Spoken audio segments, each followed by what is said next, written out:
Now earlier I did an overview of this masterpiece of a book, Science of the Cosmos, Science of the Soul by the respected Professor William Chittick. And I felt one overall review will not do justice to this book. One video was not sufficient.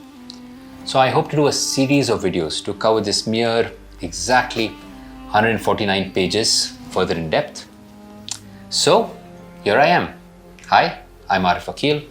I'm a beginner student in Islamic philosophy and mysticism. And in this video, I'd like to summarize just the first chapter of Professor Chittick's book, the chapter titled The Vanishing Heritage. So let's dive into it. What is this vanishing heritage that Professor Chittick talks about? Well, it's a wisdom.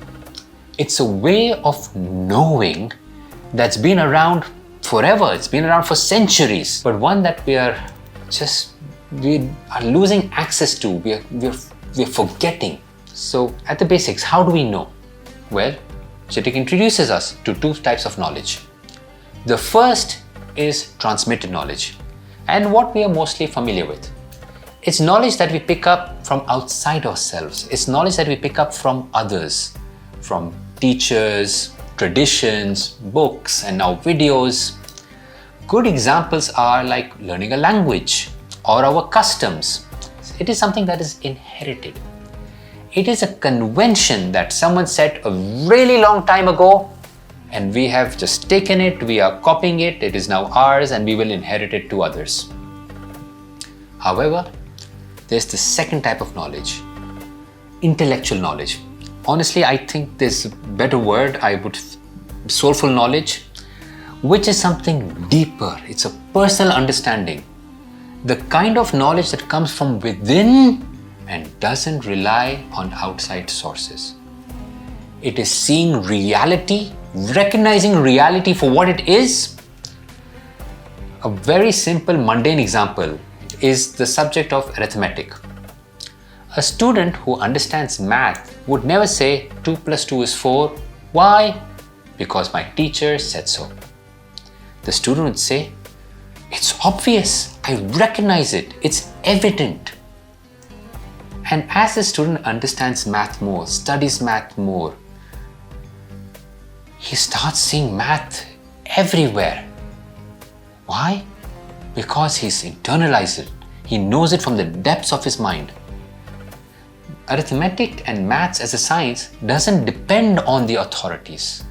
It's evident and he sees it. The same is true that's a sense of what's intellectual knowledge. But intellectual knowledge, soulful knowledge is more than that. It applies to knowing the greatest reality, the first, the last, the apparent, the hidden, the sacred, the light of all lights.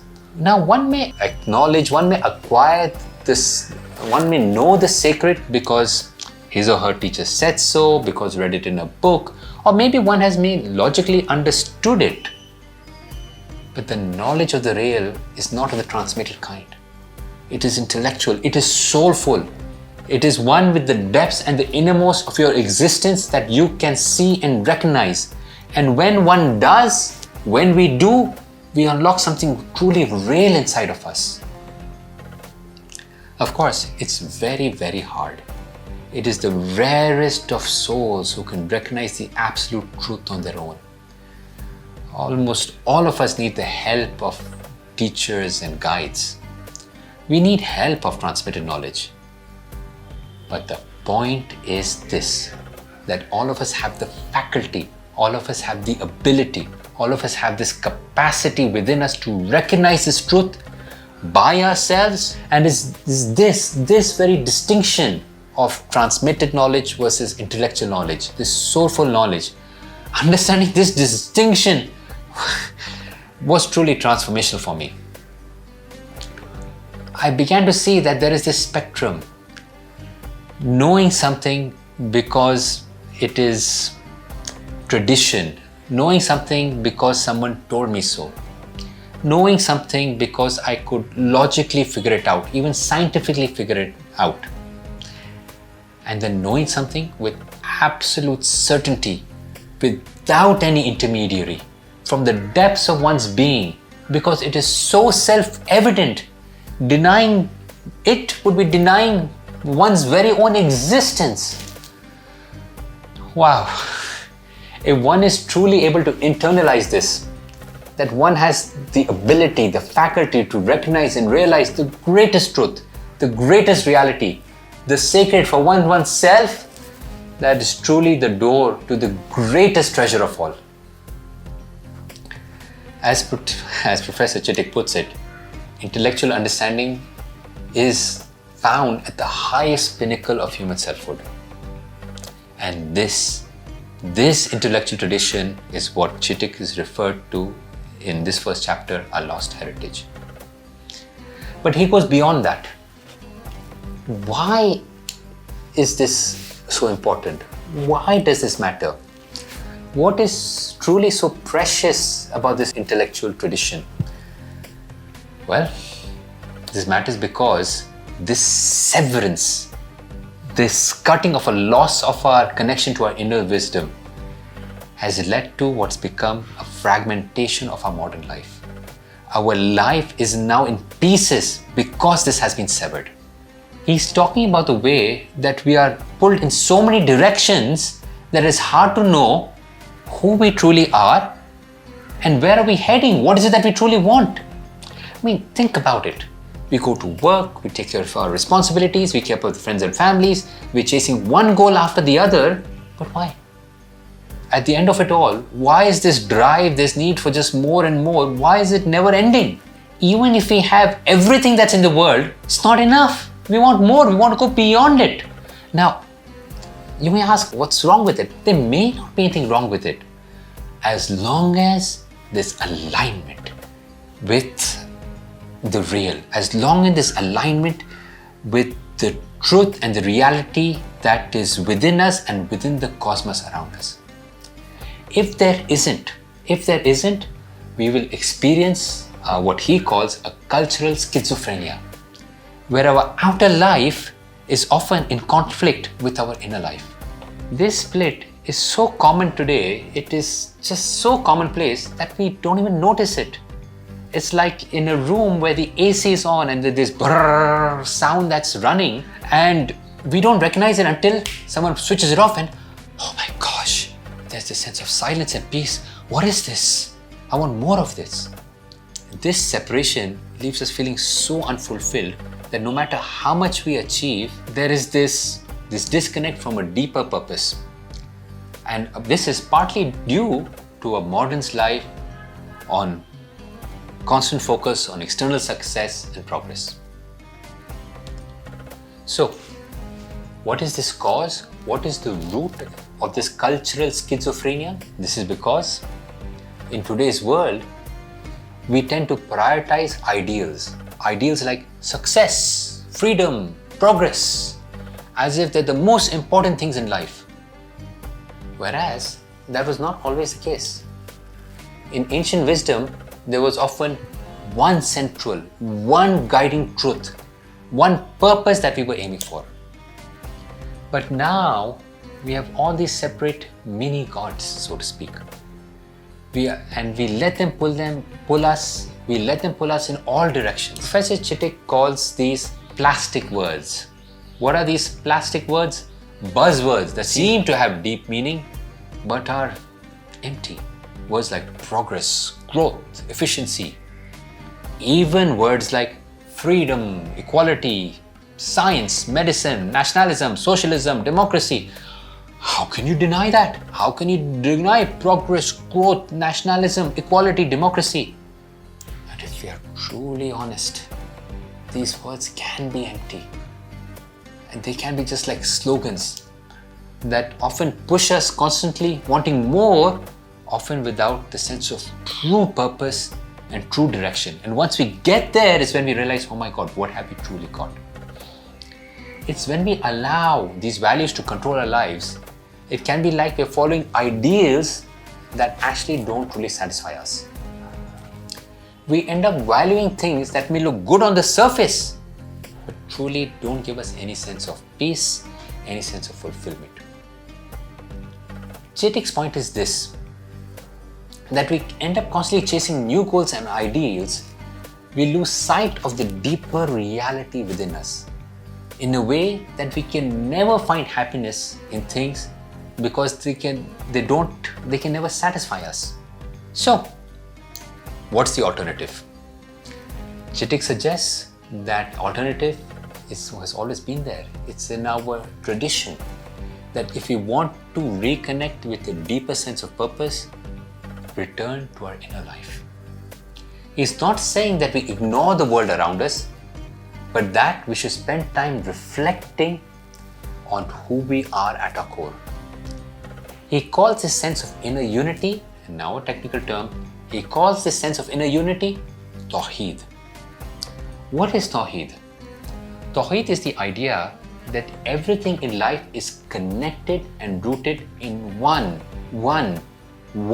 ultimate truth. There are no atheists. Everyone worships some god or another. No one can survive in an absolute vacuum with no goal, no significance, no meaning, and no orientation. The gods that people worship are these points of reference that give meaning and context to their lives. The difference between traditional objects of worship and these modern objects of worship is that in modernity, it is almost impossible to subordinate all these minor gods, I would say minor demons really, to a supreme God. It is not the God of Tawhid, who is the absolute, the supreme reality, next to whom nothing else is real. For Chittick, this means realizing that our lives do not have to be divided into our daily activities, our relationships, our goals. In fact, all of these can be subordinate to the ultimate truth. And it is when we take time to look inward and understand ourselves more deeply, we see that the world around, we find a sense of unity and purpose that brings everything together. All right. So that, dear friends, was the first chapter of Professor Chittick, Science of the Cosmos, Science of the Soul. The first chapter has been a journey on its own, hasn't it? Anyway, I'm not leaving you high and dry. I'd really take time to reflect what we just explored in the first chapter. Firstly, realize that there is a forgotten, vanishing heritage that calls us to discover the deeper truths of who we are and what is our existence. And to understand that truth, we've got to understand that there are two types of knowledge. There are two ways of knowing: transmitted knowledge and intellectual or soulful knowledge. It's this intellectual, soulful knowledge is the deeper, self-evident truth that we can recognize within ourselves. And just knowing this distinction can transform how we approach life. Imagine knowing something with such certainty that it feels as if it feels as undeniable as your own existence. That's the kind of clarity we are invited to pursue. If we don't, we end up with a fragmented modern life, how we are pulled in so many directions, so much that we lose in touch with who we are and what we really want. Leading lives feeling empty no matter how much we achieve. What are these directions that we're pulled into? It's these modern life ideas of mini-gods, ideals like progress, freedom, efficiency, that seem to promise fulfillment, but almost always fall short.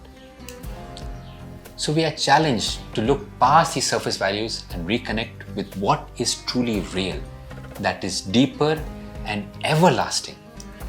And what is real? It is reconnecting with a sense of unity, Tawhid, that brings all these elements together. It's finding alignment between our daily lives and the ultimate truth. Realizing that everything in life is rooted in one reality. So Chittick's work is an invitation, it's a call to step off the treadmill of modern life and discover what is timeless and sacred.